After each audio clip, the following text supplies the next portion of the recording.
I get asked all the time, what is a vigilante? What does it mean to be a vigilante? And so to explain that, I'm just going to kind of explain where the vigilantes came from. When I started the group, I honestly thought there was going to be like 10 or 20 people who really like the scrap that would want to be part of the behind the scenes, helping pick out the guests and make the questions and things. And I never dreamed that the vigilantes would grow into what it has grown into. Over 700 like-minded souls. If you're a vigilante, you are never alone. We have members from across the country. We have members from across the globe. And it's just amazing what it's become. If you're in there, then you get to be in the Discord. And the Discord is where we do all of our discussions. And people go live and they talk and they ask questions. And we have a channel for bitching and moaning, for presenting classes. It's amazing the fellowship that is involved in being a vigilante. And it's not just that, there's so many other benefits. You get access to the vigilante only swag shop. You get the 15% discount on all merch from Firehouse Vigilance. You get the after parties. You get the vigilante get-togethers when we're all at the same place and we get together and we raise a glass and do a toast and have the vigilante creed. You get the vigilante coin when you hit your 1-year anniversary with your number. The fireaways, the forums, the archives, all of the quarterly projects that are coming that you get to be a part of and get to be behind the scenes on. It's grown into something bigger than I ever imagined. And I want people to know about it. I want people to be a part of it. If you're not a vigilante, why not? I don't know how big it could be. I don't know. I mean, the vigilantes are where the work is at. They're the ones who are getting stuff done. And it's phenomenal to be a part of it. I wanted to get on here and explain where it started, how it came to be, and ask you, if you're not a vigilante, why not? Go to patreon.com/thevigilantes. That's where you sign up. It is $5 a month. I mean, you can't even get a cup of coffee for that anymore. $5 a month and you get to be a part of this unbelievable group. Go to patreon.com, sign up, become a vigilante, and I will see you on the Discord.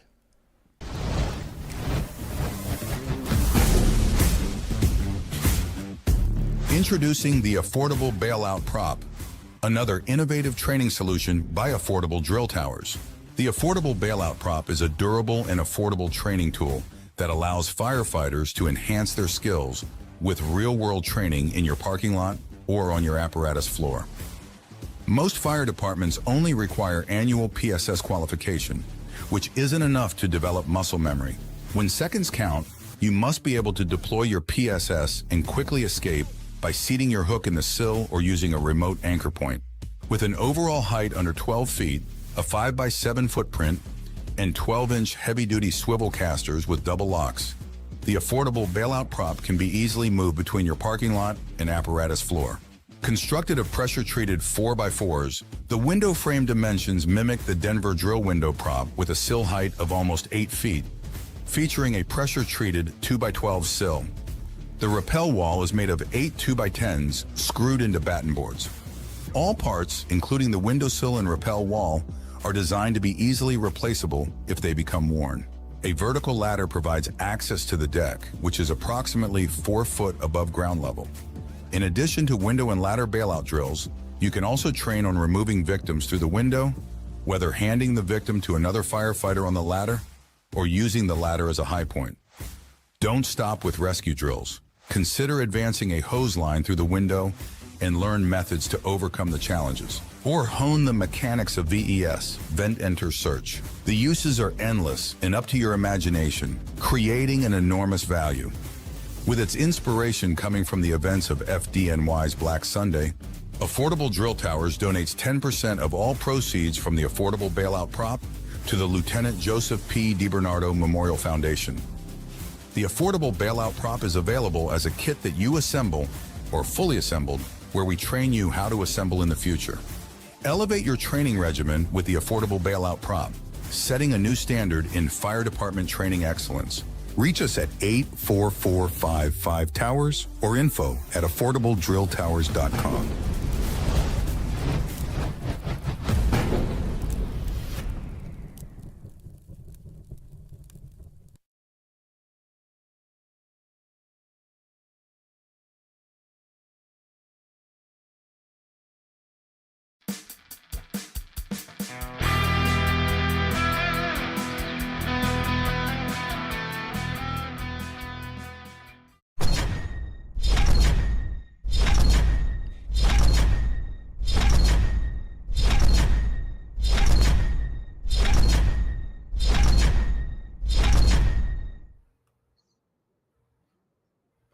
Corley Moore, Firehouse Vigilance. It is weekly scrap number 310.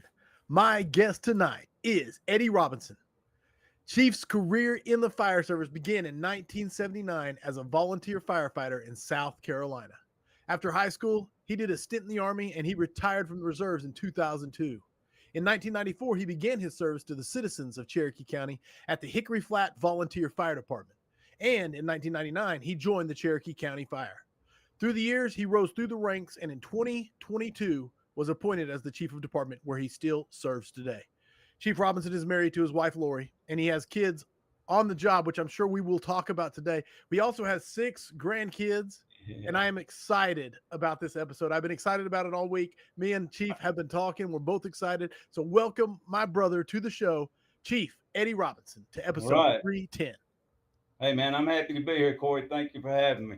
I'm excited, my brother. It's going to be a fun conversation. I hope we have a great time. I know we will. Is there anything you'd like to, I shortened your bio up. I always do. I chop it up, but is there anything important I left out? Anything you'd like to add? Man, you know, I've had so many opportunities and done so many cool things in my life, but it's nothing really worth mentioning. I'm just super proud of the fire department I work for and the profession that I've been blessed with. I love that. Kind of leads into really a big part of what I wanted to talk about tonight, based on, you know, our conversations, was a little bit about what it was like, you know, when I got started, and then maybe a little bit of the reason why I think it's important. You know, my career, it says it started in 79. It really and truly started in 76, when the rural community I grew up in didn't have any fire service at all. Okay. And a couple of guys, Jerry Gardner and Dick Howell, they came up with the grand idea of starting a volunteer fire department, in reality, just to reduce the insurance rates. Now, Jake was his nickname because he was a full-time firefighter in the closest town to us. But they got with the sole commissioner, the one commissioner that we had in York County, and that commissioner said, if you guys can build a building, I'll buy you a truck. Oh, wow. So that's the start? That was the start. Everybody met at the community center and talked about how they were going to make the money up to build that building with. And man, did we ever go to work. We knocked on doors. It was crazy. The fundraising we did womanless weddings. There were all kind of cakewalks. We built split rail fences for people. We would actually cut cedar trees, split the rails, and build the fence. And build the fence for a fundraiser. Anything we could do. Hang on to the stories, because we are going to get to it all. We're going to get to it all. Way too fast. I want to get to the audience and say thanks for checking in. They are already checking in. I like to bring them into here because they're already telling to you, let's go Chief, let's go Chief. Looking forward to this one. Hammer down Chief. That comes from Scott Gwynn. You've got so many people cheering you on. Chief Dennis Riley's in here. Man, wow. No, absolutely. There are, I would go through and name more names, but they're excited about it. And then, of course, there is the sponsors, which we will do the sponsors, and then we will get to scrapping proper. Audience, get your questions ready. Get your questions ready. It's going to be there's going to be a lot to talk about.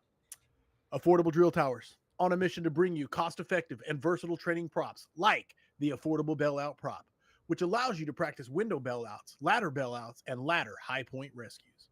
They also offer the Affordable Standpipe Prop, which you can roll into the classroom for standpipe theory and then roll it into the parking lot and pump realistic flows and pressures. And of course, their mainstay, the Affordable Drill Tower. It comes in several configurations and standard with a standpipe system. Choose from 1 or 2 sets of stairs, integrate it into your existing Connex boxes for multi-story access or freestanding on a slab. All models are NFPA 1402 compliant, gain you ISO credit.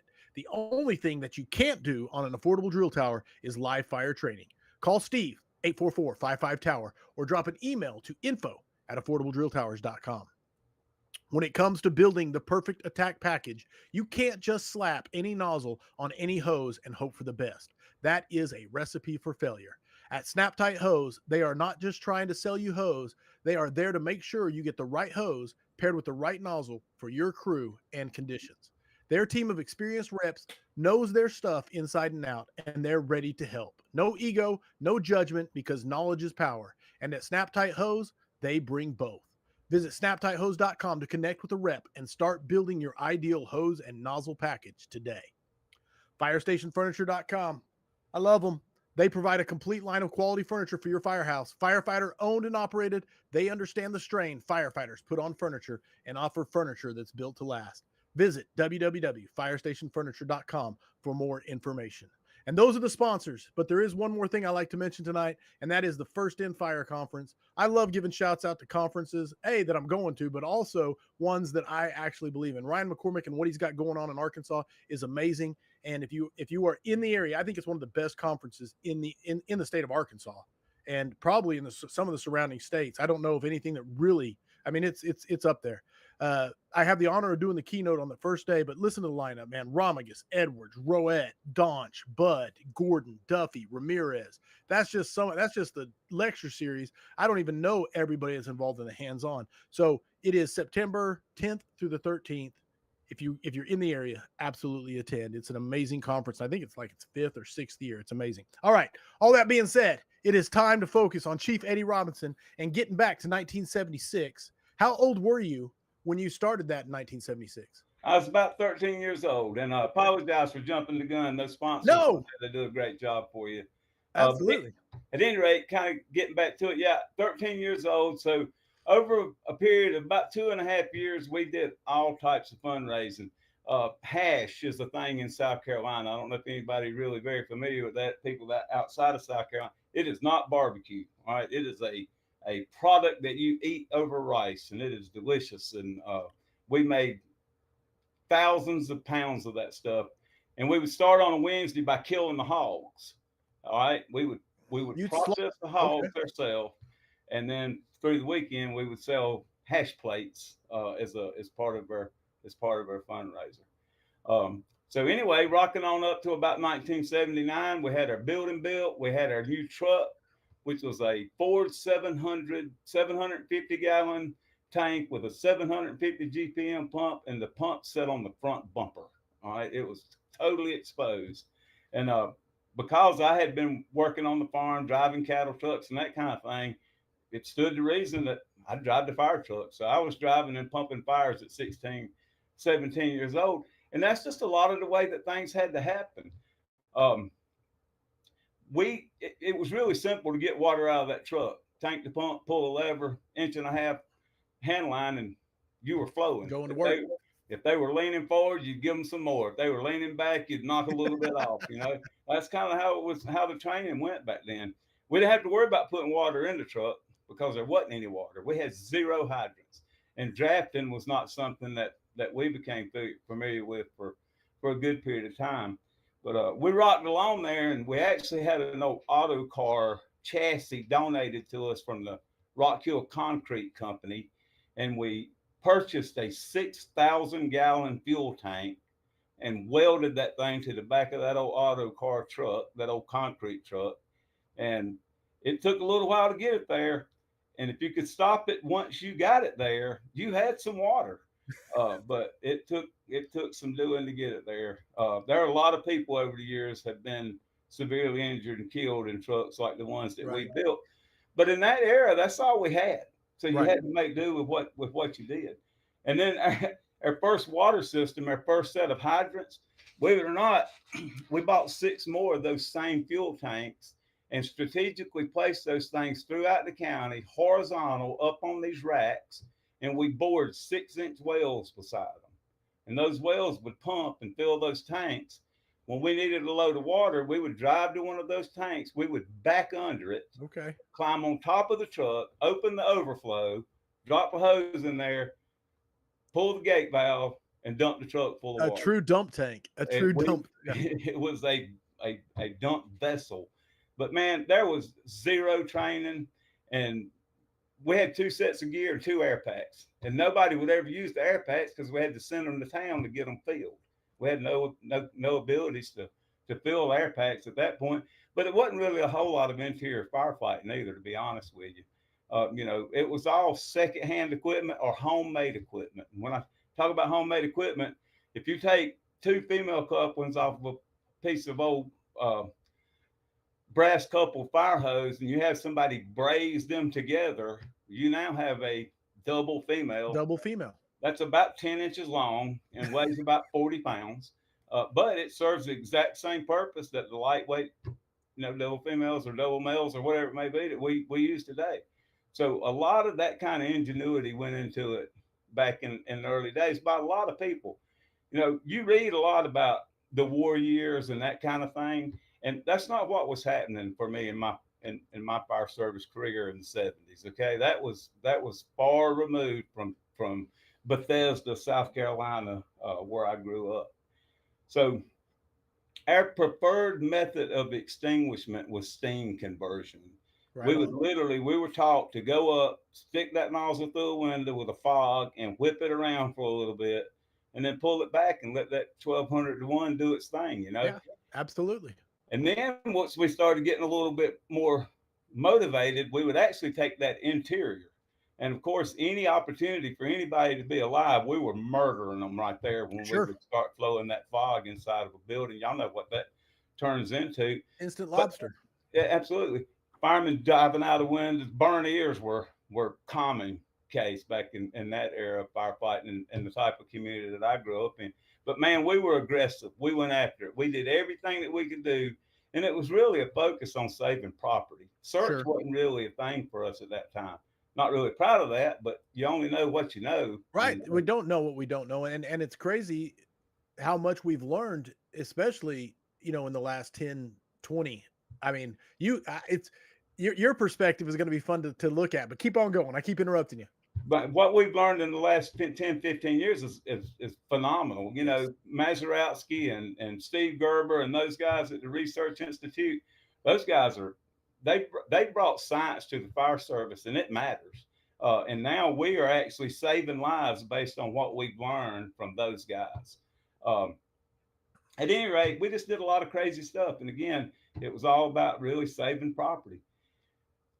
I could talk all night about how it was, and I'd be happy to answer any questions anybody have. But why is that important? Why do I think it's important for us to be able to tell stories, sitting around the kitchen table with young firefighters or going into a recruit class, or even before they're ever hired, using that as part of the interview process? Ooh, When yeah. you're just having that discussion, why is that? Why is it important?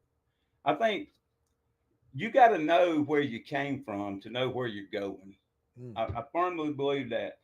You need to understand what has shaped your organization and why the changes have been made, where things come from and why. Why do we do the things that we do today that's different from the way that we did it 25, 30 years ago? Right. It's obvious when you hear me tell some of the stories. Well, when you talk about burnt ears and lobster victims, I mean, yeah, that's a good. There are some good changes, but understanding why we got to where we're at is huge. I think it is. In the buy-in. Yeah, it's institutional memory and buy-in. You're exactly right. What I'm talking about, Corey, is trying to bridge that gap. All right, you hear us. We talk about it all the time. These kids coming into the fire service. I don't want to hear that crap. All right, what I want to hear is people that more seasoned senior firefighters, and I'm talking the 5, 10, 15, 20, 25, and 30-year guys, telling the people that are coming into the fire service, selling them on what we believe, what we've learned, what we've developed over the years. And too often, I think we're getting way away from that, in part because we're scared to be honest with them sometimes, just simply because of the potential repercussion. But it just the honor and the tradition, the sacrifices that were made. All right. Let me tell you about the fire service and what it means to me. We lost a brother in Cherokee County last week. His name was Chris King. Chris King was a phenomenal individual, and he actually died down in Atlanta, and we brought him back to Cherokee County in our equipment, of course. I made a phone call over to the Sandy Springs Fire Department and said, "Hey man, can y'all put a truck out on a bridge somewhere? I think it'd be meaningful for the family." Yeah. A buddy of mine made one to the Cobb Fire Department. When we got ready to go, we had 6 police officers to escort us. We had 2 Sandy Springs, 1 truck, 1 engine. Sandy Springs Fire Department was covering bridges. Cobb County Fire Department probably covered 15 or 18 overpasses. Marietta Fire Department, who we never even called, somebody from Cobb County called the guys from Marietta and said, "Hey, y'all look out for this brother coming down the road in a little bit." Right on in their county, the Woodstock Fire Department. It was absolutely phenomenal. But that's just an example of how we can honor a person's legacy and how we can use that to make and influence the younger people that are coming into the fire service to know what kind of brotherhood that we're really talking about. It's unbelievable. It was one phone call. That is I was amazing. I was just blown away with what happened. But people that have he died from cancer. I believe it to be related to his career in the fire service. Of course, it's presumptive. We have no way of ever proving that. Sure. But he risked his life hundreds of times that I know of, and he perished, and we honored him the way that we're supposed to. We keep that legacy alive. We keep that legacy moving, man. It's so important. It builds pride. It gives us Absolutely. our identity. It's who we are. It's why, I told somebody, I had a guy actually drove me because I was a damn mess, drove me back to the county. And I told him as we passed under them underpasses, I said, I guarantee you, any roofer that passed away in Atlanta today, there's not a bunch of roofing trucks out on the bridges with people standing out beside them on a hot day. We murdered Atlanta traffic at 3:30 in the afternoon.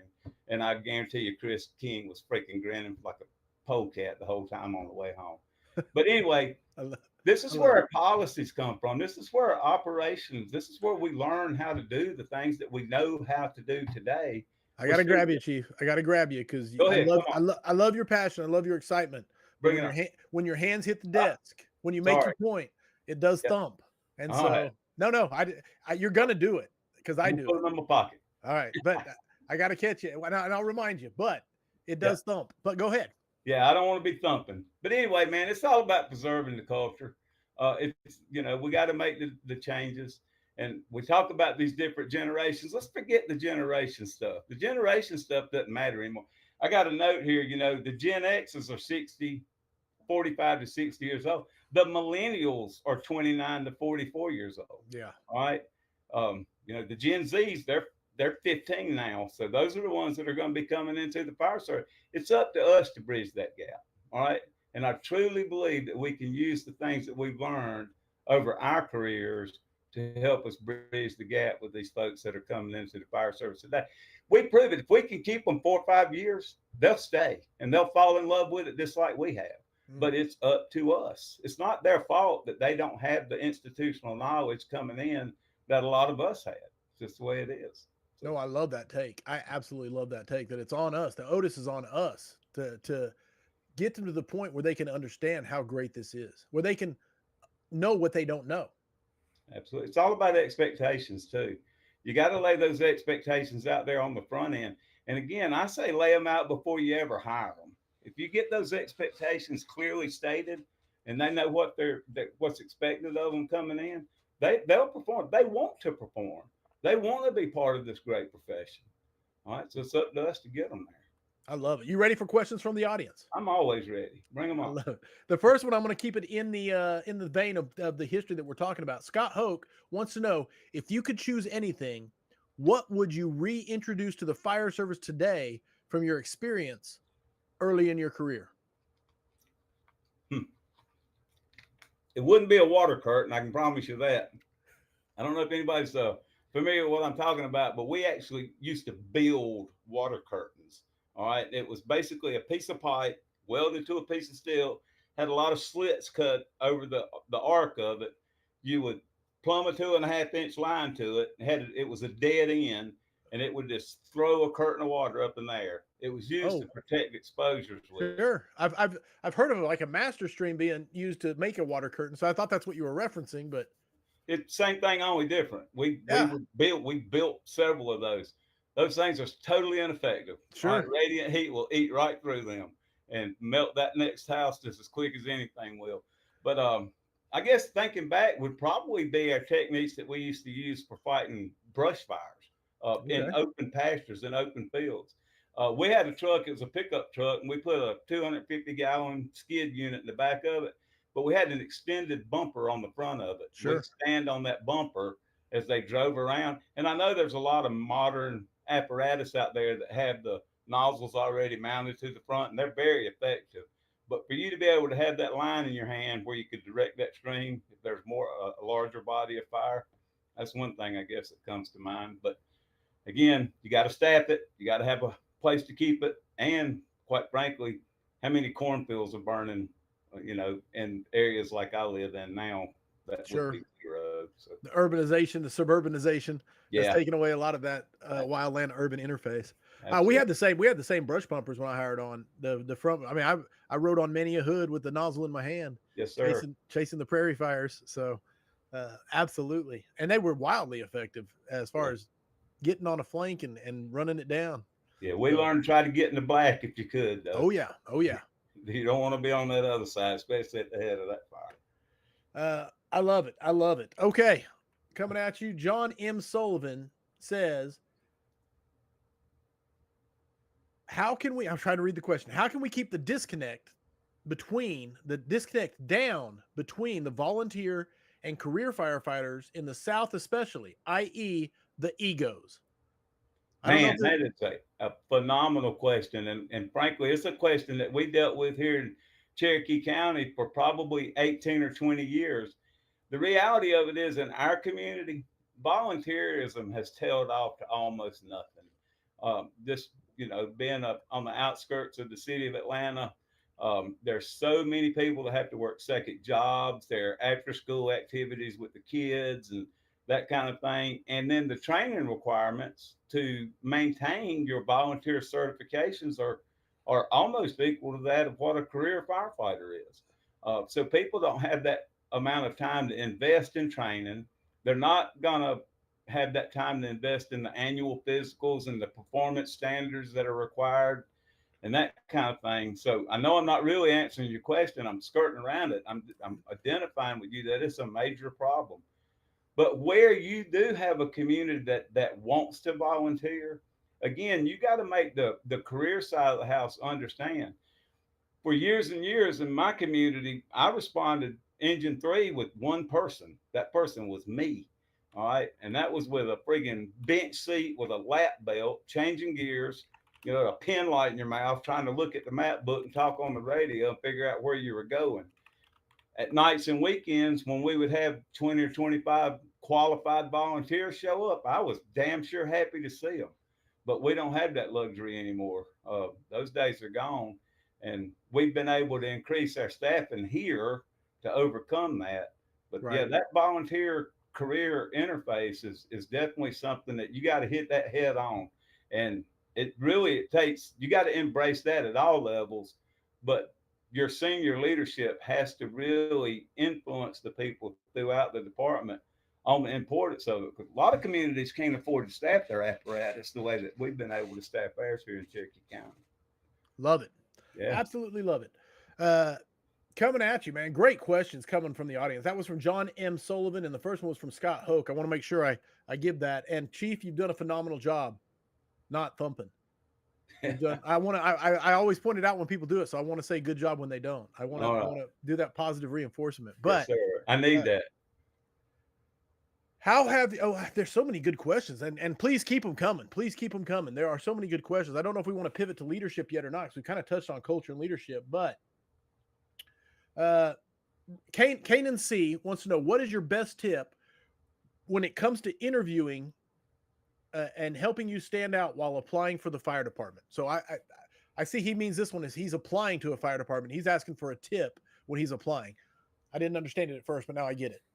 Right. You got to look whoever's doing the interview, look them straight in the eye, answer the question, make eye contact with other people that are on the panel. But, the way that you walk into that room with confidence, not cocky, not arrogant, but you walk into that room, you pull your shoulders back, you walk in that room with some gait in your step. Show that you are there to get that job. All right. Before you ever answer the first question, you sit down only if they tell you to sit down. A lot of times they'll prep you for the interview and tell you whether to shake hands or not shake hands, or to walk in and take a seat. And when you take a seat, don't lounge back in the seat. Don't sit all the way up on the edge of the chair either. Sit comfortably, sit up straight, and make eye contact with them and give them the absolute 100% honest answer. That's the best every single time. They want to know who you are. That's it. Right? They want to know that you're the right fit for that fire department. So give them confident answers, pre-rehearse, have people ask you those potential questions, and you're going to get some off-the-wall interview questions too. One of the questions I used to answer is, if you were a blind person, explain the color of yellow. Now that's going to totally throw anybody that comes for a fire department interview. A lot of times that's what interview panels are trying to do. They're not asking you yes and no questions. They want you to answer a question with a question that so that they can follow up with a question. That makes sense. No, So good, absolutely. good, confident answers. Look them right in the eye. I love that. Yes, And sir. I'm gonna springboard off of Chief and just for a second here, because there's a piece of advice I give everybody when they ask this question. And it is because I've said on a lot of new hire interviews and a lot of promotional interviews. And one thing, and I got to get this right when I tell you, is the best answer you can give is the answer that the panel that is judging you wants to hear. Okay. That is the truth. And the rest of your answer is convincing them or making them believe that what you're saying is true. And so I'll give a quick example, then we'll move on, which is if I ask you how, like a typical interview question, how often have you been late, or what's acceptable for being late type question, right? You're asking about tardiness and your acceptable level. What I want to hear is the interviewers, you've never been late a day in your life, right? That, and anybody can say that though. And so if anybody can walk in and say, I've never been late a day in my life, then it holds no weight. So they want to hear that, but then they want to hear why that is true.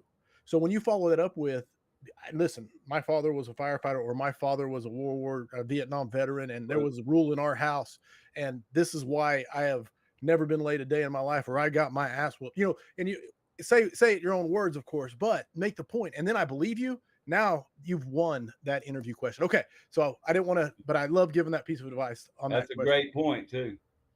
You got to make them understand why what you said is true and make them believe it. Absolutely. All right. I love that. Thank you for the question. We're going to switch to some leadership here, Chief. So we're going to be all over the place because it is the scrap. Randy, Fifield, if I got it wrong, just roll with me. How have you seen the approach to leadership in the fire service evolve over the years? And how do you believe it needs to continue evolving to meet the demands of today's workforce and communities? That's a great question. And it is Fifield. I actually know that cat. Okay.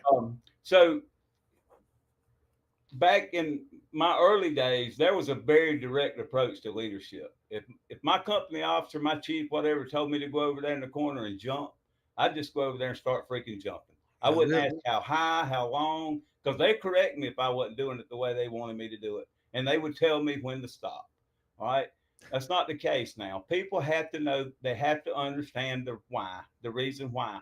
And you know what? A huge part of leadership is being able to influence people through the why you're asking them to do difficult things, and a lot of times under very difficult circumstances. So it's more of a participative approach to leadership when you're at the firehouse. On the fire incident scene, it's still a very direct approach. It's not a lot of time short of life and limb to asking questions and provide feedback. That building's not going to wait on you, right? So I think the biggest thing, though, we do fine on the incident scenes. We don't have a problem providing that type of leadership. We have a difficult time back in the firehouse. Yes. And I get it. We live a third of our life with these guys. All right. We're assuming leadership positions over people that we may have competed with and that we've known for 10 or 15 years. And it's going to be contentious. But if you use that decentralized approach to leadership, meaning that every decision that you make has a focus on the outcome of your mission, I think people will align with you if you will empower them to be able to have input into your decision making.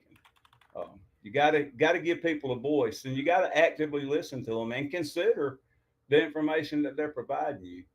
So, no, I love it. I love the answer, brother. I love when it gets into leadership talk, especially when a person has your experience to talk, to speak about. Scott Hoke, following it up. If you want to go anywhere with any of these down a rabbit trail, please let me know, because I'm just going to keep throwing questions bring them on, because it is the scrap. Scott Hoke says, how have you adapted to the change from when you came in to the new kids on the block? I'm guessing he's saying to the newer kids and things like that. How have you adapted to the changes? It's up to me to make the change. All right. There's two baby boomers left in my fire department, and I'm one of the two. All right, one is still actually working on the line. Um, Actually, there's three. I take it back. I think David Beadle, if you're listening, I believe you're still out there in that boomer age range. At any rate, it's up to me to make the changes. I can't expect 500 people to change to align themselves behind the way that I grew up and that I learned to do things. I have to make changes that fit more in line with what these younger folks that are coming into the fire service believe, because it's hard. You can influence their values, and that's important that we do that, but you're not going to change the way they think. I'm not sure I answered this question, but No, I mean, your mindset has shifted to that from when you hired on, because when you hired on, you went and stood in the corner and jumped. But absolutely. that's not what you expect now. So I love to see the evolution that you're exemplifying by your answer. And Yeah. so I absolutely love that answer. Um, Scott Hoke sending a lot of questions at you, by the way, but he says training complex training, in other words, putting in complex sets and reps versus on the job experience through running calls. Which do you believe holds the most value and why? You can never replace on the training ground what you're gonna get out there coming off the back or coming out of the side door of a fire engine or a ladder truck, brother. I'll tell you, the experience is gonna trump anything that you can ever do on the training ground. But you've got to put those sets and reps in so that you are prepared to those unknowns that you're going to respond to. So sets and reps are extremely important. Don't misunderstand me. That company standards, I think, are extremely important. Chief Scott Thompson, I'm trying to model a lot of what he's doing at the colony with his minimum company standards. And what I'm trying to create there in our organization, I say our operations committee is really taking this ball and running with it. But we want we want it to become competitive so that they're not only achieving that minimum standard, they're stretching lines, they're forcing doors, they're doing search through these company standard drills. Those drills are what you're going to utilize on the fire ground to gain that actual experience when you run those calls. If you pull up in front of a burning building and you don't execute what you have practiced on the training ground, you're never going to get the experience. All you're going to do is get warm because you're going to be standing there watching the freaking house burn down and people die. You got to do it on the training ground so you're prepared to actually put it into action on the incident scene so that you gain those experiences. Love it. I Yeah. absolutely love it. No, and yeah, I can't even add. There's nothing to add there. He crushed it.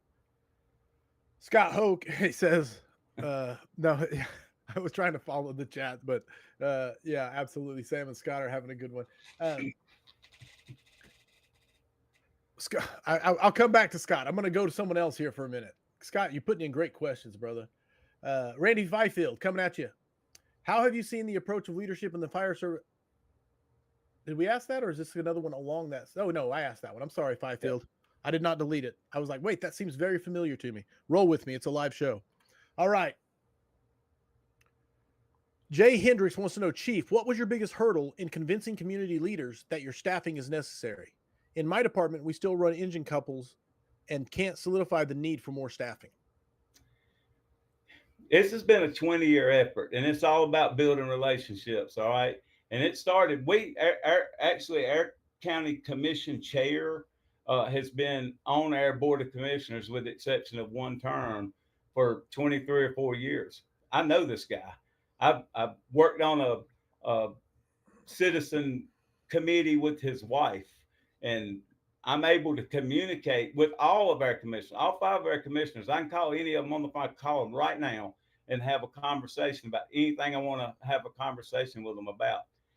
We try to set it up. We don't ask our commissioners for anything that they've not already seen twice. So going into a future budget year, we have a commission retreat usually in January. So anything that we're going to ask for in the future, we introduce it during that commission retreat. When we come to that next budget cycle, we introduce it again. Sometimes they'll go ahead and say, let's do it now instead of waiting, if we sell that idea good enough at our retreat. Then when we go back to the retreat the following year in January, we present it to them again with a little bit more emphasis. And when we go back to budget for that next time, we're not asking at that point. We're telling them that this is what we've got to have to grow our fire department forward. Through our process, we're an accredited agency now, and we're super proud of that. And through our accreditation, we have to develop a strategic plan. With that strategic plan, we introduce it to our board of commissioners. We don't necessarily ask them to approve the strategic plan, because that kind of puts them in a position where they feel like they would have to do. And if they don't feel like they could fully fund everything in that plan, they may not approve it. We ask them to accept it, all right, because we put in the work. We analyze, we reanalyze. We've got spreadsheets. We can show you when every pumper needs to be replaced, when every ladder needs to be replaced based on our replacement schedule. All of our ambulances, we refer to them as squads, our light duty vehicles, battalion chief vehicles, everything. They know it. Our county manager knows when these requests are going to be coming. It's based on age and mileage. And we lay all that out well in advance for the commission. And I think that's really important. You don't want to surprise them. You don't want to catch them off guard. You want them to know well in advance of the things that you're going to be asking for, so that they can be prepared to say yes. And don't ever be afraid to ask. All right. You ain't going to get nothing but no's if you don't ask. We've got pretty good at asking. And so encapsulate it, build relationships, takes work, put in the work. Yeah, absolutely. When you do have the relationships, take the stuff to them. It takes work. So you're taking them something that's already prepared and they're ready for it. And you've already set it up. It takes work. Absolutely. I love it. Yeah, perfect. Absolutely. All right.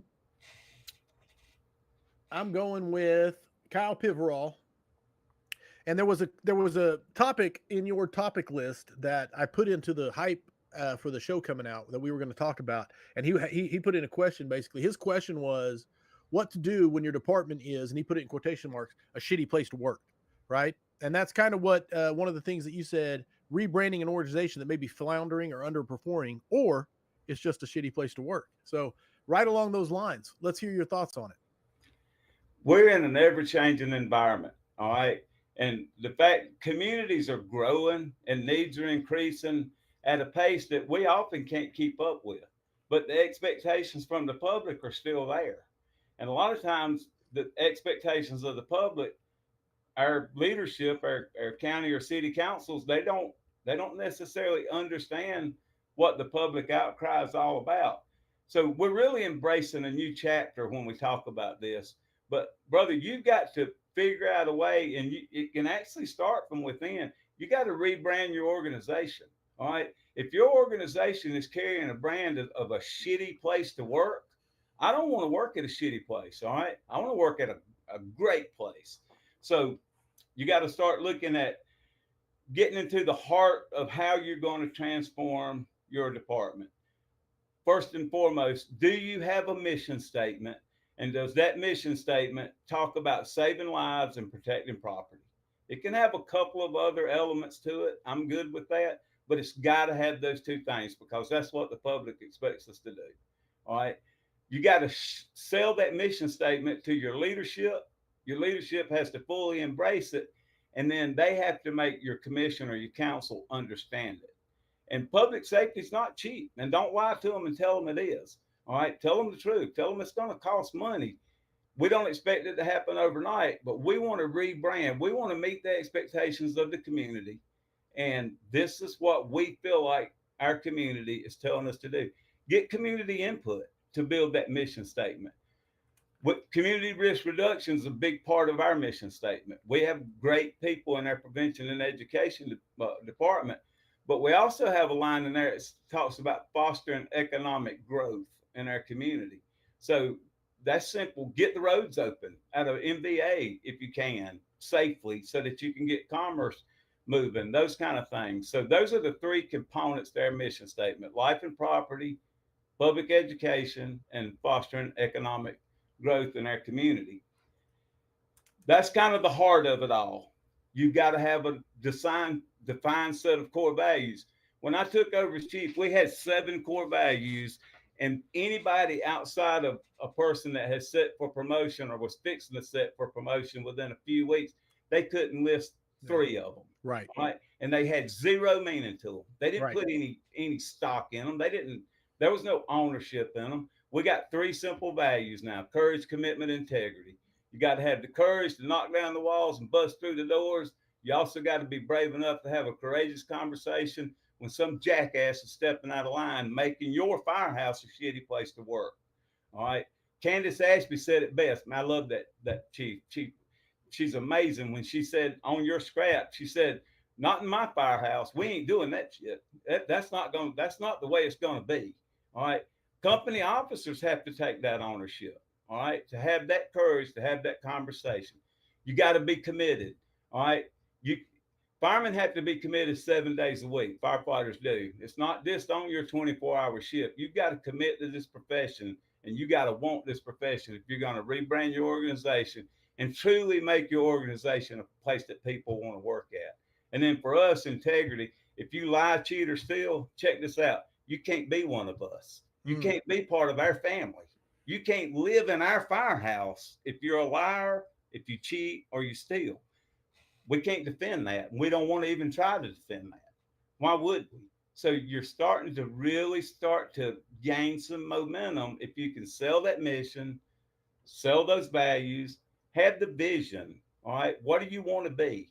We want to be the perfect fire department. All right. How are we going to get there? What is it? You got to define what in your community the perfect fire department is. If your community wants to accept 10-minute response times, 10-minute response times are perfect if you're making them 90% or in that 90 percentile range. My community don't want 90. They don't want 10-minute response times. They want less than half that for a response time. They want faster than that when it's then. You know what? People want to get out of their chair slow and go to the apparatus. Somebody told me yesterday, have them hold their breath for 5 minutes or give them a straw and tell them to breathe through a straw. That's what that person that just called 911 with difficulty breathing is all about. All of that goes into your brand, all right, the makeup of who you are, what you stand for, what you represent. It's an effort. It takes constant communication through a lot of different ways of doing it. When I took over as chief, I had some guys sit with me, some people that I trust, and they were from the ranks. These are not chief officers. And we decided that we were going to do some face-to-face sessions. And we were going to ask the members of our fire department, why did they call headquarters Mordor? When I took over as chief, the headquarters fire department for Cherokee County Fire Department was referred to by people in the field as Mordor. I didn't even know what a damn Mordor was. I had to get somebody to explain that to me. All right. I'm a boomer, right? Lord of the Rings is not in my vocabulary. Now I know it's pure hell. Headquarters ain't hell. All right. Headquarters needs to be a fun place. People flip out when the Chief's Tahoe would pull up behind the firehouse, man. They'd dive under beds and stuff. I tell them all the time, if the red Tahoe pulls up, man, make sure there's some coffee cooking because we're fixing to have a good time. If the black Tahoe pulls up, that might be a different conversation because that's their Office of Professional Standards. Might have some questions for somebody to answer, but have those face-to-face sessions. Get out there in the stations. The deputy chiefs, the battalion chiefs, they got to sit. You got to have conversation. You got to talk to people. You got to understand them. We do a monthly breakfast session to where we go out and the chiefs cook breakfast and we serve breakfast to the people in the station. Oh, wow. We don't let them wash dishes. We don't let them cook. We serve them. All right. They're entitled to that once a freaking month. That's 12 times a year. I got to get off my tail an hour early and go to a firehouse and do something that I really enjoy doing any freaking way. And that's hanging out with a bunch of freaking firefighters. All right. And maybe every once in a while you get lucky and get to buff a call with them. How about that? It really starts to foster that culture. We do a monthly information session where we live stream it. We take 1 hour. We usually take biscuits to the fire station when we do those from some local restaurant somewhere. But the deputies will give a kind of an overview of what they've got going on. We have an insider, which is an anonymous email group where they can shoot anonymous questions that they want to. They're almost never anonymous anymore, which is another good thing. It tells you that you're making strides in the right direction. But those information sessions are very valuable because anytime you send out a survey to your department, what do they tell you? The biggest problem is communication, right? It always comes back to communication. So we do those info sessions, and then 2 weeks later, our public information guy releases a newsletter. So every 2 weeks, they're getting some form of formal correspondence from headquarters, but it's not being delivered from the chief's seat. It's being delivered from a firehouse with firemen sitting around the kitchen table, firefighters sitting around the kitchen table. More of a conversation a lot of times than anything else. Those have proven to be huge for us. Oh, wow. Those live information, this face to face, this FaceTime with your people is what it's really all about. Just more work. It's putting in work. Time and effort. That's it. And then you're going to start seeing that brand get reinforced from within. All right. I tell people when they come to work here, when I offer a job, I tell them, if you lie, cheat, or steal, you're gone. There's no opportunity to overcome that. You throw a nun out the window of a moving fire truck, tell me the truth about it, we'll figure out a way to get to the other side of it. All right. But you can't tell a lie about it, not even a little lie. So making sure that they understand that. It's a recommitment, if you will. A rebranding your organization is a recommitment. All right. Because we all had that same ideology of what a fire department was really supposed to be like, right? When we came to work here. I certainly hope that you did. It wasn't supposed to be a shitty place to work. As you're gaining that momentum through your leadership, start at your firehouse. All right.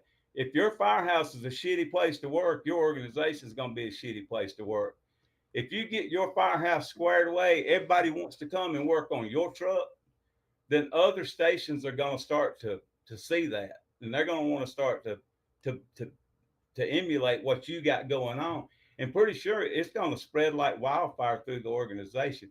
The leadership just has to plant the seed. And if the leadership ain't going to get off their can and plant the seed from within. All you got to do is cultivate it. Might take a little longer, might have to do a little more work, but sooner or later, it'll start to get that momentum, and momentum is key to get that brand out. Dude, I didn't want to, dude, you got me fired up, man. When you got fired up, I was getting fired up. I was loving it.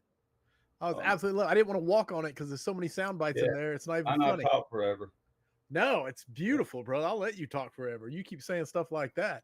There's only about 50 questions from the audience still waiting to be answered. So we better hurry. What direction you want to go? You tell me. I'll take anything. I'm looking for one. I saw one earlier. I'm scrolling. There's a lot. So that's awesome of the audience. Great job, scrappers. I'm trying to find one. There was something about years of experience, but I don't see it. I'll find it later. Scott Hoke, again. Why does years of service seem to get put above tangible experience more often than not for new hires and promotions? For new hires and promotion. I don't know, but go ahead and take it whatever direction you want. Why does years of service get more above tangible experience? I guess really and truly, what do you, I don't understand when you say tangible experience. Is that experience at a busier company or something of that? Scott, give us some more details. We'll come back to your question because I think what he's really addressing is just years on the job doesn't mean years into the job. You know, that disconnect, but years on the job is measurable and the other one is not. And that's where it gets tough. One is easily measured. And so if you're lazy in the promotional process or a hire process, when I say lazy, please take it with a grain of salt. Yeah. It's just, you can quantify years, but it's hard to quantify whatever tangible experience. Corey, I think it might be fair too. I made it to the chief seat in an unconventional method. All right. And I don't hide that. All right. I never have. And I'm not sorry for it. All right. I worked when I came to work here full time in January of '99, I had volunteered for years prior to that. And a lot of the people that came to work in that 99, 2003, 4, 5 era had volunteered for years within Cherokee County. So after riding an engine for just a short period of time, the Worcester, Massachusetts fire took place where we lost 6 of our brothers. And the person that was in charge, the EMA director at that time, decided that we needed a safety officer. So I was the guy that he turned to. Started teaching recruit classes, worked through the training division. So I've been at fire headquarters for 20 something years. All right. I did not promote all the way through the ranks like a person normally would promote through the ranks. I wish I had that kind of tangible experience. I've run many calls. I've worked many shifts. All right. I've done so many hours of rides over the course of the years with so many different people. I've gained my experience and my knowledge through working at fire headquarters. But when I had an opportunity to assume the position of fire chief, I frankly thought I was the best person for the job. So I put in and I competed for it. They looked at my years of service, absolutely, because I had a bunch of them. And that was part of what helped me get the job. But that's not the only thing that got the job. You've got to demonstrate that your skills, knowledge, and abilities for whatever rank you're going for. And pretty much everything we do now is done through a competitive promotion process. But it was all about timing. It's just that wasn't what was right for the time when I was coming through the ranks. So I don't know if No. that'll help him ask his question or not. No, you absolutely addressed it. You gave great value to whoever listened to the answer. I can tell you that. But he clarified and said specifically, admin believes years of service is equal to experience, rather than realizing the old adage, growing old and growing up aren't the same. And he says it's an issue where he's seen competent firemen getting passed up for promotions to put, as his words, paperback firefighters in ranking positions. Yeah, and I really believe that you've got to work on your promotion process. It's got to be competitive. People have to be able to demonstrate their skills, their knowledge, and their abilities, along with the dedication that they've had through the years of service. I think credit needs to come for years of service, absolutely, because you've shown your level of commitment through your years of service. Frankly, if you put in good, solid years, you're being interviewed all the time anyway. In most departments, some departments go out to these companies to have people come into assessment centers and that kind of thing. But a lot of departments don't. They use personnel from within. Mm-hmm. And if that's the case, you've been being interviewed for your entire career. And this is not a cop-out answer, not a cop-out like glaze over it or anything like that. But if you come up with a good promotional system that encapsulates all the stuff that Chief is talking about, and you can systemize it, man, that's a $1 million, that's a multi-million-dollar idea that that every place, not just fire service, like the world will use. So it's a tough one to crack, is how do you subjective versus objective, and everything, and quantifying versus qualifying. It's tough. All right, moving on. Dan Floyd wants to know, excluding budget and finance, so throw those out, what are the biggest challenges facing the fire service over the next decade? Budget and finance are excluded. Yeah. Because those would obviously be my go-to would be easy. So he took away the low-hanging fruit is gone. Everything gets so experienced. You know what, man? We don't, even the experienced firefighters are not getting the experienced firefighters got even 15, 18 years ago when they respond to structure fires. The lightweight construction, the modern furnishings, the amount of potential energy and the heat release rate and the products that are burning inside of these structures today, it's taking that structure oftentimes to a point that you can't make that entry initially to get in there to the seat of the fire. You've got to take somewhat of a transitional approach, put a few gallons of water through an opening from the outside, that kind of thing. You're still getting experience, and you're getting experience on materials that are burning and construction methods that are taking place today, but you're not really getting that actual inside of the structure, searching the structure, finding those victims, effectively removing those victims. And I mean, that is huge right there. Get in there and find them all day long. If you can't keep them on the floor and get them out of there pretty quick, then you're jammed up. I've heard it talked about on this scrap more than one time. We run these drills in the bay on slick concrete floors. All right. Well, I can drag you at 62 years old. I drag you all over the bay floor, but put you in a residential house where there's stuff hoarded and furniture and that kind of stuff, dragging you over carpet and up and down stairs and that kind of thing to get you out of that building. Those are the real world experiences that we are not able to get as frequently as we once were able to get to. So I think bridging that gap, that training that we talked about earlier, and experience gap, I think bridging that is an absolute challenge in the future for the fire service, a big Yeah. challenge. I love it, man. Yeah. No, great question from Dan Floyd, and absolutely crushed it, Chief, in your answer. And especially with the changes in the fire environment, the heat release rate, the fuels, the floor plan, all of it playing into, and the frequency, you know. So, man, Absolutely. uh, I like this. Kyle Piverall says, Chief, from a former full volunteer department to a full career department, what are ways to continue building a stronger culture from a lackadaisical okay, from lackadaisical to mission driven and professional?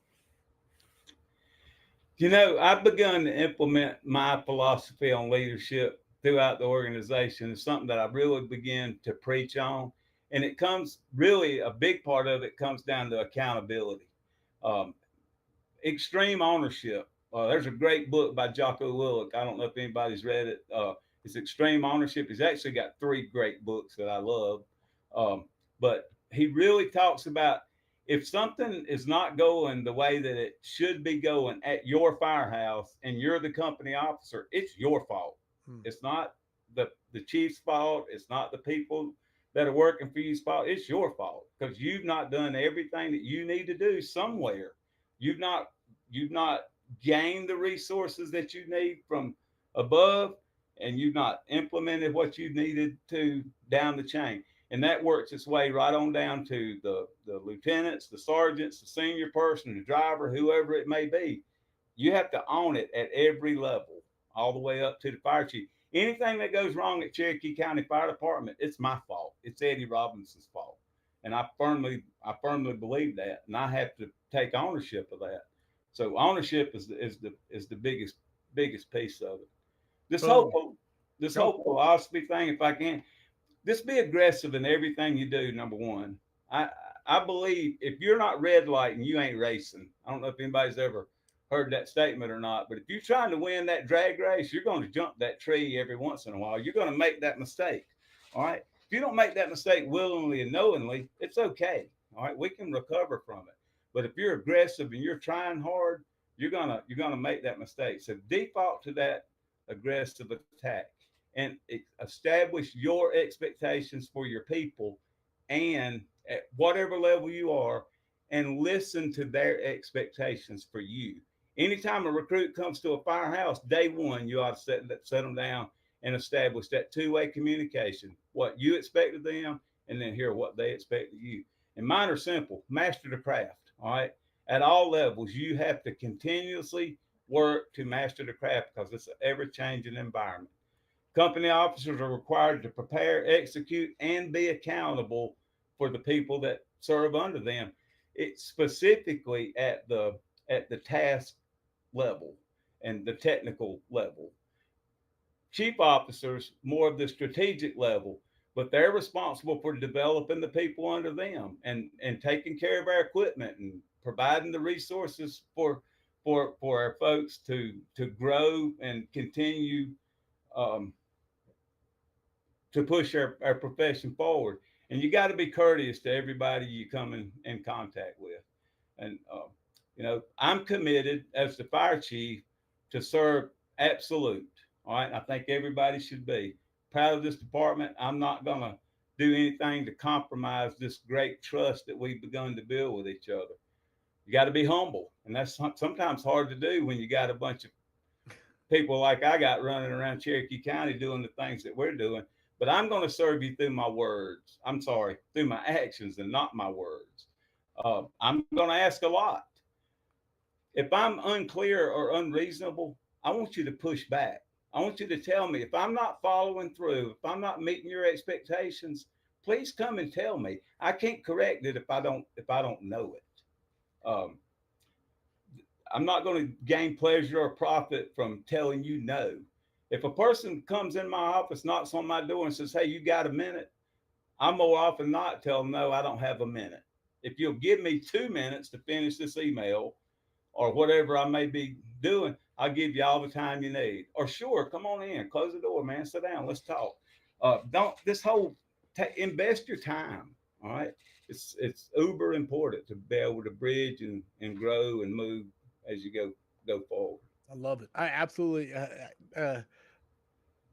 You're killing it, brother. I just love the. See, people are saying it, man. So many nuggets. I need to take better notes. Uh, Matt Hutcherson wants to know. Well, this goes along with Cody Brooks because Cody Brooks had a great question in here also, and I saw it. And Cody Brooks, so I'm going to ask you two questions here, but Cody Brooks wants to know, Chief, do you have an officer development program for your newly promoted officer? So that's Cody's question. And then the other question that it kind of goes with comes from Matt Hutcherson. He says, how can we better prepare members for the responsibilities they are taking on with a promotion? So kind of a two-parter there for you. We have begun some classes for our newly promoted officers or people that are competing for promotions at those next levels. We've not done as good a job as we need to do, and we know that. That is a actually a shortcoming of ours and something that we've got to put more energy into moving forward, because we do have to prepare our younger leaders that are going to be assuming these leadership positions, because it's a more challenging time than it ever has been, to lead and really in any environment, and the fire service is not any different. So if anybody's got a really great officer development program out there, please reach out to me, because I'd love to have a look at it and tag on to it for sure. Hey, one of the best, and it's Jaime won't care that I give out his, but Plano Fire Department absolutely has a phenomenal systemic approach that they do a week long thing, and it's so impressive what they do. Yeah. And so but I'll absolutely put you in touch with him for getting that, because if nothing else, it's a great blueprint to start from and then adapt it for Cherokee County. Yeah. Yeah. We need formal mentorship and the whole piece. We need to put all that in place here. No, I love it. It's a typical scrap. I'm saying I love it on repeat. I like this from Kanan C. Kanan C wants to know, this is a question from Cody with a K. What is a piece of advice that you would give to an upcoming third generation firefighter to break the nerves of following in their family's footsteps? Man, that is a great question, because Yeah. I need to figure out how to give that advice to two people that are second generation firefighters right now. How do you break that stigma of following in the person that is family or whatever it may be that come before you? You gotta do it yourself. All right. And again, I'll default back to my daughter, and I probably shouldn't because she's a recruit in the process right now. But she went to work. All right. The day she called me and said, Dad, I'm going to do it. All these years she's been talking about it. She says, I'm going to do it. I said, girl, you better get your body ready. She sent me a side by side picture of the day that she started recruit school. She put in almost 11 months of solid work, and she got her body ready to begin with. And now she has gone into the recruit process, and she's earning it. I've not been down there training a bunch and having a lot of input and giving a lot of this and that. Yeah, I took some advantage today because they were doing a live fire, and I went and spent a little time in the burn building with them, which was freaking awesome. I love that. But you got to earn it on your own merit. All right. Just put in the work, put in the reps. And if anybody ever challenges you and says, you only got that, or you only did that because your dad or your mom or whatever, throw the bullshit flag on them, man. Tell them that's not the case. All right. You want to be judged on your merit, not on the merit of somebody that came before you. You got to establish your own way. Master the craft, man. Drill down into something too. Specialize in something. Pick something that you're truly interested in and that you are good at, and perfect it, and then start teaching it. If you don't have a formal platform to present that information, start doing it informally at your house. All right. It all starts with the individual. And really everything that we talk about, if you've got a bunch of individuals that are jacked up, then you're going to have a jacked up place to work. Um, the individual's got to be squared away before the company can be squared away, before the battalion can be squared away, and so on. So There you go. Hey, beautiful advice. And I think he even answered Scott Hoke's question in there because Scott wanted to piggyback and ask about if you are a legacy, what can you do? And he just gave you a blueprint. It comes down to making your own path and prove it. Like the one thing you don't want to do is, how do I say it right? There's enough. Don't give them fuel. Like go prove it yourself, man. Just go prove it yourself. Prove it that you're doing it because you're doing it. Set the example yourself. Absolutely. Beautiful. There we go. Got that one from Kane and C. Great questions tonight, man. You guys are killing it. Luke Stevenson didn't show up till late, but he has absolutely inspired the scrappers and the vigilantes with phenomenal questions. So just to call out Luke, checking in from down under. All right. Ryan Allison wants to know, Chief, how can firefighters get more training in acquired structures instead of training on that slick bay floor or training in a set of metal cans? You got to go out and get those acquired structures, man. Our local hospital, for example, they bought an entire subdivision because they want to put a ring around the hospital so other hospitals don't come in. We got every house in that subdivision, and we burnt a bunch of them. And it's hard to burn acquired structures anymore, especially in the Atlanta area. We're in the autonomous area, so you got all the EPA, EPD regulations that you got to deal with. Back in the day, we used to burn a house every Saturday. We'd show up with a pallet or truckload of pallets and a couple of friggin' pressurized containers and a 55-gallon barrel of diesel fuel, and we'd go at it. You can't do that anymore as far as burning in acquired structures, but there's tons of acquired structures. If they're widening a road somewhere, get with that department, that city department, road, or that city manager or whatever it may be. They're purchasing that right away. We're widening a big piece of property here in Cherokee County, and we've got several houses up and down that corridor. As they would acquire that property for that widening, we would just go and chop them up and vent and do wall breaches and forcible entry and the whole 9 yards. We got 3 houses that we're going to burn once the burn ban's over that we got from the hospital in another area.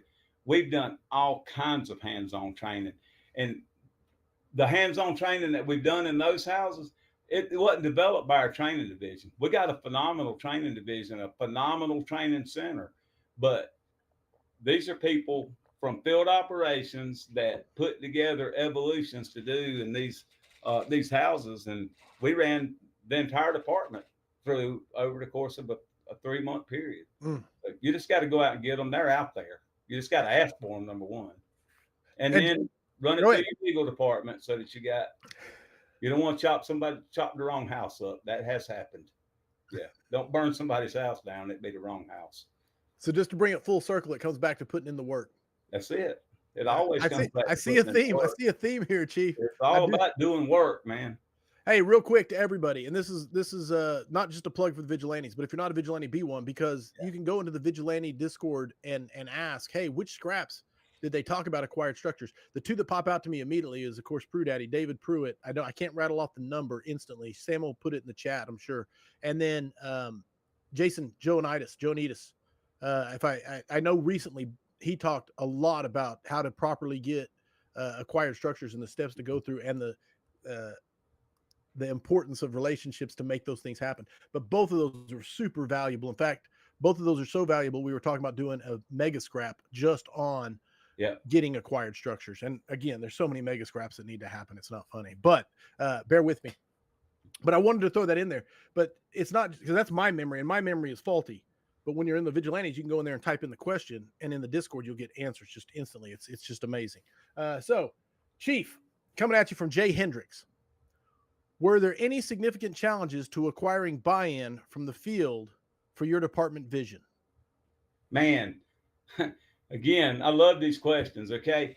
I served under the previous fire chief as the assistant chief for 10 years, all right? And a lot of people thought it was going to be business as usual. Here we go, same old shit that we've been dealing with for the last 10 years is how we're going to continue to do business. So to begin with, we did a live session to where I met face to face with every member of this fire department. About a month and a half or so it took to get through everybody as we ran through some training evolutions. And I just tried to establish that communication. and it was difficult to begin with. But when people started seeing that I was not only saying we're going to try to do these things, we've actually begun to implement these things. It's little things like company pride. Our previous chief, and God love our previous chief. I owe him so much. He was a great mentor to me in a lot of ways, but it was time for change. He was a former Marine. He believed everybody should be in the exact same uniform 100% of the time.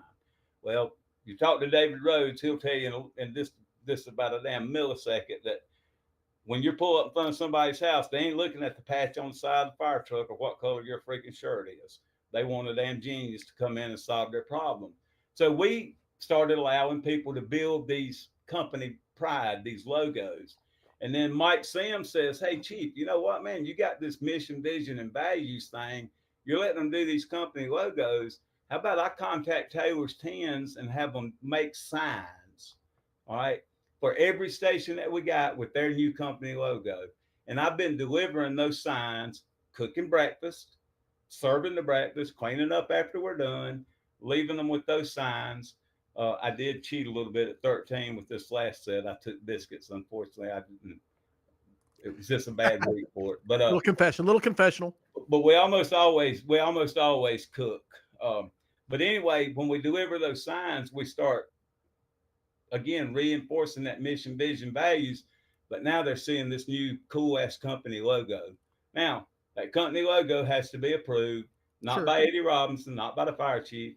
It has to come to the ops chief because firemen are going to be firemen and they're going to come up with some off the wall stuff that's just not going to be a great representation in your community.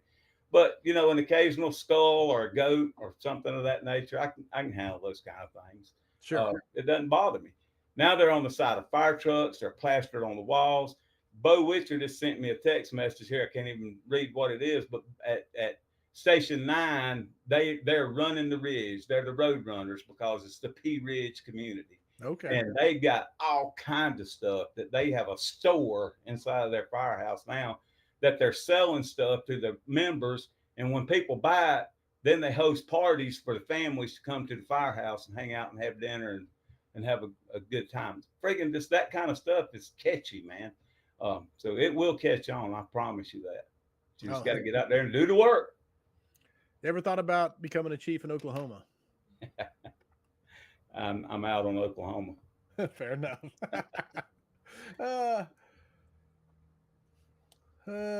Marcus Haney is asking, Chief Robinson, from your perspective as a fire chief, what do you see as the biggest obstacle in transitioning from a 24-48 schedule to a 48-96?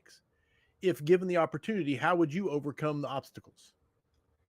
Well, you know, we've not really started looking into that, but we're going to have to, and we know we're going to have to because a lot of departments around us are doing it, and that's very appetizing. I've got to try to remember here to call me out if I'm wrong. It's the 48-96. That's going to require me to hire basically another shift. Is that right? No, that's 24-72. That's the 24-72. 48-96 is just realignment of the current 3 platoon. Realignment. I'm not totally closed-minded to the idea. Honestly, the baby boomer in me pops out and says, damn it, a fireman's supposed to work 24 hours and be off 48 hours. Anybody even know why? Why did that fireman ever come up with that schedule? Firefighters. Why is that even a schedule? I know initially it was 24 on, 24 off, and then they added a third shift eventually. Yeah. So, but I've always been led to believe it was so that before breathing apparatus, so that you would have 48 hours to buff off the carbon monoxide. Get all the soot out. Shift. Okay. So I believe it. So why not a first, second, third shift? Well, we all know why not a first, second, third shift, because you wouldn't be able to hire no firefighters. But I would be completely open to evaluating those schedules, and if it's the right fit for your organization, implement it. Boy, I probably just started a bombardment of freaking texts and emails. Here they come. Nothing but hard. I didn't even, dude. I'd scrolled down and I was on page 2. I missed I was on page 3. I did not realize that. I thought we were getting to the end of the questions, and I was on the 3rd page, thinking it was winding down. Okay, I got that one. Okay, some of these I've asked. Okay, we're getting there, Chief. So let me throw one out there right quick. Go Leader for or it. manipulator? How many Leader. people are manipulator? Both are Okay. trying to accomplish the same thing, right? They're trying to get people to do what they want them to do. Now you're getting into semantics of the words and what like a lot of people put manipulator as has a bad connotation to it. But I firmly believe manipulation is okay depending on your motivations for the manipulation. If you're a leader and you're using manipulation for the greater good, I can agree with you. But if you're just a Manipulator. manipulation as a whole is bullshit. If you ask Eddie There. Robinson, again, we're both trying. The person that's trying to manipulate, though, their focus is on them. They're trying to better their position. Okay. A lot of times, It depends on the definition. So I wanted to be clear. It does, and I'm glad you pointed that out because it's important. We use the same approach, man. We build relationships. We use whatever we can do to influence our political relationships. We use strengths and weaknesses to accomplish what we want to accomplish. But again, that manipulator is trying to do things to benefit themselves. They're self-serving a lot of times. They only want to better themselves. We're talking about the mutts that turn the light off on other people so that their light can shine. Yes. I don't buy into that at all. Blown I'm looking for the leader that is first and foremost trying to accomplish whatever is necessary through whatever means is necessary. And sometimes it is manipulation to accomplish the mission, to get the things that you need so that you can best accomplish your mission. But the leader, he's going to put he's going to put the mission first. He's going to put the people right in line with the mission.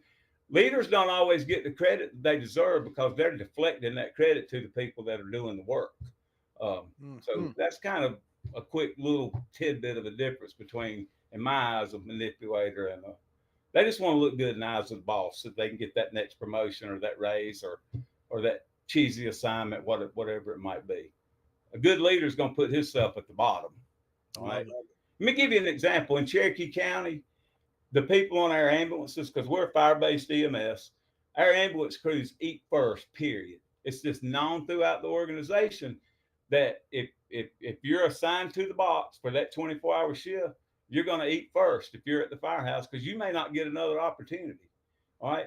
It might be tidy time. The squad crews might be in the bunk.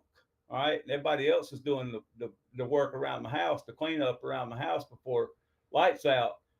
Again, those guys are likely going to be up running calls. A lot of them toe pain 3 days, pimple in the nose calls, but they're going to be up running those nursing homes and everything else. A lot of those other crews are going to be laid in the rack all night long. So we try to look out for those guys and give them that little bit of a benefit. That's what leadership, servant leadership is all about. I love it. Chief, you absolutely killing it. And there are so many questions. One thing I know is already you're going to have to come back on the scrap because we got so much more to talk about. And obviously people love hearing what you have to say. And another thing I'm going to do is I've got a new thing I'm starting, which is called the Scrap Solo. And I'm going to get you on an episode of that. Candace Ashby, her name's come up a few times. She's actually going to do the first Scrap Solo. She's the guinea pig that's going to practice it. But as we roll out more episodes of it, I think it's going to be a lot of fun. So that being said, I love to talk about books. You have some books behind you on the bookshelf. You've referenced Jocko and Extreme Ownership. So I'm excited to hear what book or books you think firefighters should be reading. Well, I love Jocko, and Lee Babbitt is a co-author to Extreme Ownership, and the Dichotomy of Leadership is kind of the next book in that series. But then Jocko, it's called FMT2, Leadership Strategies and Tactics. It's a phenomenal read. So in order, I would read those 3 books if I was even beginning to approach a leadership position. And then you can't ever go wrong with Maxwell. 21 Irrefutable Laws, Boom. The 5 Levels of Leadership, all of those. And then, of course, you need to pick that Bible up every now and then and read a few verses in that thing, too, is kind of how Eddie sees it. But from a leadership perspective, I got to go with those extreme. I'll tell you what, here's another good one right here that I've been really into. And I understand that Go Feder and Lieb are going to put a second version of this 60 fires that you must. The next 30 out of the 30 more fires. Right, whatever. And the book he held up for audio reasons is 30 Fires You Must Know. Frank Lee, Billy Goldfeder, phenomenal book. Just came out last year. Absolutely. And I wore this one out, believe it or not. Only since, frankly, honestly, since we've been talking, I bought it. But man, there's a lot of knowledge in that book. And then that book he held up was the 9 L's of Leadership. So I wanted to get that plug in there. But go ahead, Chief. And then, Frank Lee, Cornerstone of Leadership. I got tons of books. I got a whole another shelf of books. I love to read. I love listening to audio books. I know people say that's a little bit of a cheesy way out. Every audio book I listen to, I've got a hardbound version of it. So I spend twice the free money, but I go back and I highlight and I wear them out. But anyway, yeah, I would jump on that Extreme Ownership, Dichotomy of Leadership, that FM2, all great reads. Go to Maxwell's 21 Irrefutable Laws and 5 Levels of Leadership. You can't go wrong if you just want some good leadership material. Dude, that is a Hall of Fame list right there. Absolutely. Like, that's phenomenal. Yeah. Chief, we have a thing we do here called the 5 questions for firefighters. We're getting ready to change it up, and it will be the new 5 questions. But as it is, you're on version 4.0. So are you ready? I'm ready. The points are arbitrary, assigned by me. There are no right or wrong answers. So here we go. Question 1. You are the probie once more, and and I'm actually excited about this because you said earlier when you went around those stations and cooked that you love to cook. So yeah. No pressure. But what is your go-to meal? Well, first thing I'm going to do is tell you, I'll cook anything you want to eat because I do take a lot of pride in my ability to be able to cook. Nice. So you tell me what you want and I'll cook it. But if we can't decide, and firemen never can, I don't care. What do you want? Yeah. I'm going to default to homemade biscuits, homemade sausage gravy, bacon, eggs, some good jellies and butter. And we're going to sit down, and it ain't going to be healthy. I promise you that. But you won't be hungry for a day. It'll stick. It'll stay with you. All right. That's a Georgia breakfast for lunch type deal. Lunch, dinner, it don't matter, man. You can eat sausage and biscuits and gravy anytime. I love it. I absolutely love it. Just replace the sausage with salmon if you want to. Make some salmon patties and biscuits and gravy. Hell, it's all delicious. Hold on. You were doing good. No, I'm just kidding. No, absolutely. Max points on your meal. I love the fact that you're like, I'm proud of my repertoire. What do you want me to cook you? I love that.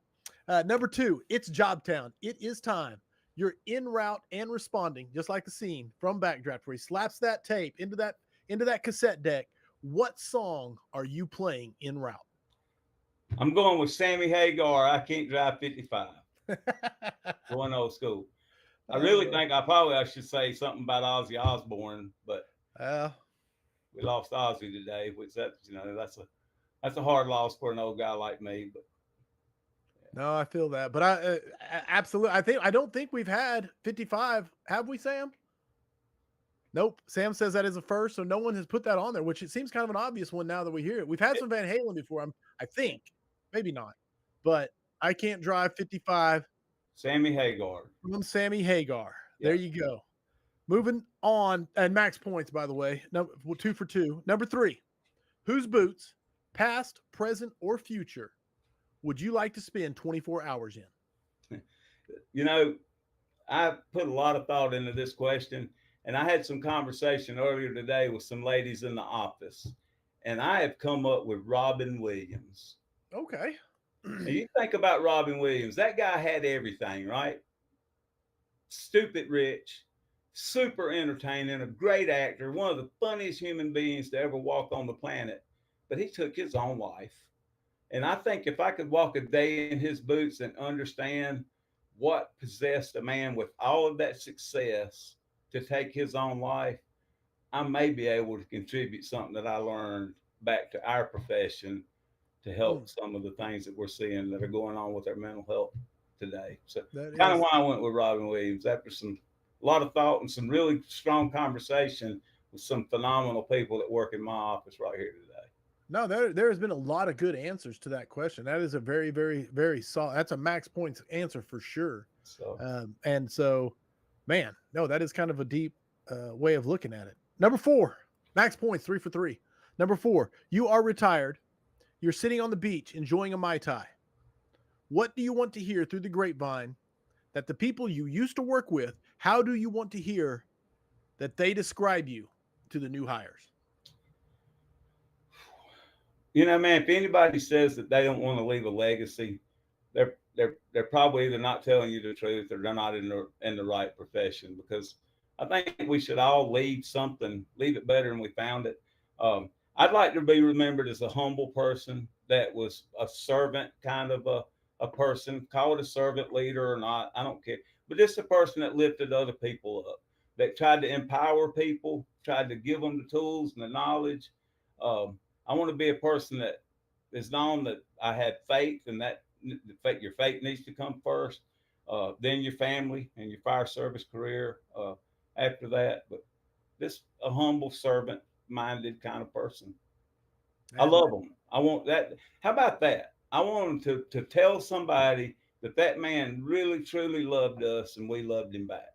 Dude, that's powerful.